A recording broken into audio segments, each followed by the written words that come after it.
El Imperio Napoleónico, parte 2.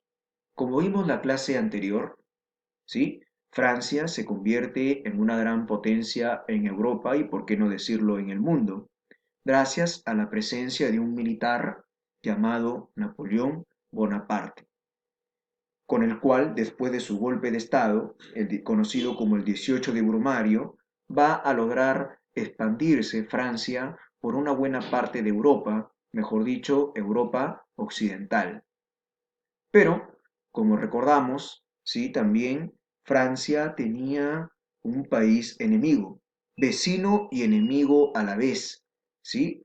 Este país enemigo de Francia era una potencia llamada una isla, ¿no? Una potencia también llamada Gran Bretaña, Inglaterra o Reino Unido, con el cual ya Francia se había enfrentado en varias oportunidades anteriormente, por ejemplo en la Guerra de los 100 años, en la Guerra de los 7 años, ¿sí? Y también ya se había enfrentado en el combate de Trafalgar, y Francia había perdido. Entonces Francia entendió que las acciones militares contra Inglaterra no funcionaban, ¿sí? Militarmente no podía contra Inglaterra, ¿sí? Entonces Napoleón Bonaparte se le ocurrió otra idea. Esta vez Napoleón Bonaparte buscó pues que la solución al problema era presionar económicamente a Inglaterra. ¿Y cómo iba a presionar económicamente a Inglaterra? Declarándole un bloqueo continental, o sea, de todos los países europeos a Inglaterra. En otras palabras, impedir que Inglaterra comercie con otros países de Europa. En otras palabras, también Francia obliga a todos los países europeos, a España, a Portugal, a Italia, a Noruega, a Dinamarca, les impide comerciar con Inglaterra, para que de esta manera Inglaterra esté presionada económicamente y se rinda ante los intereses de Francia. Entonces, el objetivo que tenía Napoleón Bonaparte con el bloqueo continental a Inglaterra era excluir a Inglaterra de todo intercambio mercantil con el resto de Europa para que Inglaterra se rinda y finalmente sea controlada por Francia. Bueno, esto se materializó con el Decreto de Berlín. En el Decreto de Berlín, Napoleón Bonaparte amenaza a los países europeos con una invasión militar. Napoleón podía jactarse de amenazar a cualquier país enemigo, o perdón, a cualquier país de Europa, excepto Inglaterra, lógico, ¿ok? Con invadirlo con sus tropas militares si es que mantenían relaciones comerciales con Inglaterra, ¿ok? Bueno, pero en la práctica este bloqueo continental contra Inglaterra no va a funcionar, ¿no? Porque van a haber países como Suecia y Portugal, por ejemplo, que por lo bajo, con contrabando, van a comenzar a comerciar con Inglaterra. Bueno, estas noticias llegan a oídos de Napoleón Bonaparte y él tenía pues que cumplir lo que había dicho en el decreto de Berlín, ¿sí? Lo que había promulgado en el decreto de Berlín. Y por lo tanto, Napoleón Bonaparte tenía que ahora invadir Portugal. ¿Sí? Como podemos ver aquí en este mapa, acá está Francia, acá está Portugal. Bueno, para poder pasar desde Francia a Portugal, las tropas francesas, las tropas napoleónicas, tenían que pasar obligatoriamente por España. ¿Sí? Entonces, por eso se firma otro tratado llamado el Tratado Fontainebleau, ¿sí? En el Tratado Fontainebleau, en este tratado, el rey de España, Carlos IV, autoriza a las tropas napoleónicas, ¿ya?, a ingresar por su país para invadir Portugal, ¿sí? Entonces, en el Tratado Fontainebleau, el rey de España, Carlos IV, autoriza a las tropas napoleónicas a pasar por su país para invadir Portugal. Como es claro y evidente, esto es una falta de respeto al pueblo español. ¿Por qué? Porque no se está respetando la soberanía, la autonomía de un país al permitir que una tropa extranjera pase por este país hacia otro, ¿sí? Además también estaba poniendo en riesgo a su propio país, ¿verdad? Y el pueblo entonces, el pueblo español, se va a rebelar contra su rey, el rey Carlos IV, y a este levantamiento se le va a conocer como el Motín de Aranjuez. El pueblo español sale a las calles a protestar, a gritar su voz de protesta en contra del rey Carlos IV por haber permitido que tropas extranjeras napoleónicas pasen por su país hacia Portugal. Bueno, la consecuencia de este motín de Aranjuez, de este levantamiento popular, es que el rey Carlos IV abdica, es decir, le entrega el poder a su hijo Fernando VII, ¿sí? Entonces Carlos IV, al ver que el pueblo está en contra de él, entrega el poder a su hijo Fernando VII. Pero bueno, Napoleón Bonaparte también decide ahora invadir España, ¿ok? Aprovechando que este país está en crisis, aprovechando que está en un levantamiento, ¿ok? En un levantamiento popular, entonces, ¿qué va a pasar? Napoleón Bonaparte también ahora invade España. A este proceso se le conoce como la invasión napoleónica a España. ¿Sí, chicos? Muy bien. Entonces, Napoleón Bonaparte ahora lo que va a hacer es tomar prisioneros a los reyes de España. Bueno, a Carlos IV y al actual rey, a Fernando VII, a él, ¿sí? A padre e hijo reyes, ¿ya? Los va a tomar como prisioneros y los va a llevar a una ciudad francesa al sur de Francia, frontera con España. Esta ciudad se va a llamar Bayona. Por acá creo que está. Sí, precisamente aquí podemos ver la ciudad de Bayona, frontera entre Francia y España. Ahí Napoleón Bonaparte ordena a sus tropas llevar a los reyes y mantenerlos ahí en cautiverio, ¿sí? A esto se le conoce como el cautiverio de Bayona.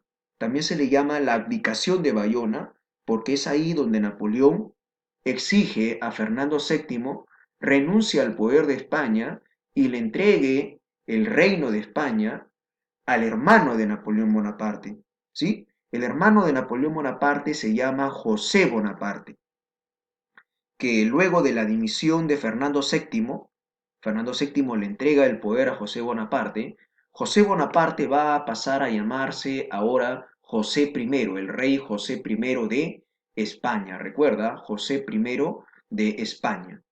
Pero el pueblo español no aceptaba a este rey invasor francés impuesto por Napoleón Bonaparte. Y bueno, van a crearse en España muchos diarios, revistas, panfletos, caricaturas en contra de este rey invasor, ¿no? En contra de José I o de José Bonaparte. Es más, los pobladores españoles se van a burlar de él y le van a poner un apodo. Lo van a llamar Pepe Botella, ¿sí? Porque supuestamente este rey tenía pues una inclinación a las bebidas alcohólicas, era alcohólico, ¿ok? Y entonces por eso que lo van a representar de esta manera. Por ejemplo, acá podemos ver eh, donde lo dibujan pues dentro de una botella de vino, ¿verdad? Y abajo dice cada cual tiene su suerte. La tuya es ser borracho hasta la muerte. ¿Te das cuenta? Entonces, eh, resumen, ¿sí? Hay un nuevo rey impuesto por Napoleón, un rey invasor en España, llamado José Bonaparte, también llamado José I, o cuyo apodo era Pepe Botella. Muy bien, en España se desarrolla así una resistencia armada en contra de las tropas napoleónicas. ¿Sí? A esto se le va a conocer como una segunda guerra de independencia en España. La primera guerra de independencia de España fue contra los árabes, ¿no? Casi 8 siglos bajo el dominio de los musulmanes, ¿sí? De los árabes. Ahora esta segunda guerra por la independencia de España es en contra de la invasión napoleónica.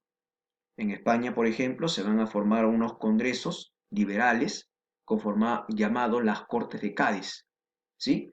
Que van a autogobernar España ante la ausencia del rey Fernando VII y que desconocían al rey José I, el rey invasor, ¿verdad? Recuerda también que España va a obtener el apoyo de Inglaterra. Inglaterra, enemiga de Francia, va a apoyar a España para que busque su autonomía y se logre independizar. Muy bien, ahora vamos a hablar de la campaña militar de Napoleón Bonaparte a Rusia. Bueno, Rusia, entre comillas, era uno de los aliados de Francia, por la fuerza, ¿no? Rusia se había convertido prácticamente en un aliado de Francia después de que las tropas napoleónicas invaden la parte occidental de Rusia, ¿sí? Y Napoleón obliga a Rusia a firmar la paz de Tilsit. Y ahí, entre comillas, Rusia se convierte en un aliado de Napoleón. Pero en la práctica no existía esto. Es más, Rusia decide retirarse del bloqueo continental contra Inglaterra y por eso Napoleón decide invadir esta vez sí Rusia, pero va a ser el comienzo del fin del imperio napoleónico. ¿Por qué? Por lo siguiente. Bueno, Rusia sabemos que es un país muy extenso, ¿sí? Incluso Hitler también va a intentar invadirla, pero al igual que su antecesor francés Napoleón Bonaparte no va a poder, ¿sí? Rusia es muy extenso.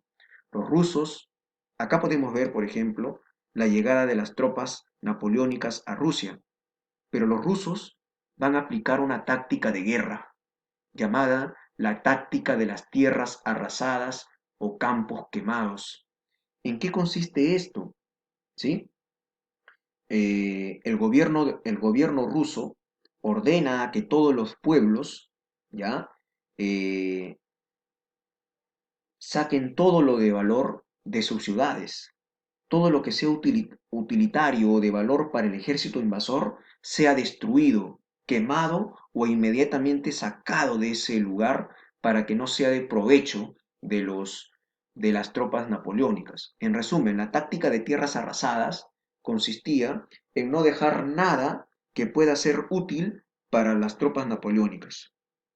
Entonces, los pobladores de estas ciudades de la parte occidental de Rusia tuvieron que huir de su lugar de origen a otros pueblos, ¿verdad? ¿Sí? Migrar, dejar sus casas, destruir sus casas, quemar sus casas, como podemos ver en esta imagen, quemar la ciudad entera para no dejar nada de valor, irse con sus animales, con toda su familia y todo lo que puedan obtener, ¿no? Todo lo que pueda ser movible, ¿ya? O tangible, ¿no? ¿Ok? Todo eso, o todo bien mueble que pueda ser trasladado, podían llevarse estos pueblos. En eso consiste la táctica de tierras arrasadas o campos quemados. Pero bueno, la invasión napoleónica a Rusia fue un fracaso, no solamente por la táctica de tierras arrasadas, sino también por el frío intenso que hay en Rusia, justamente fue en invierno, ¿sí?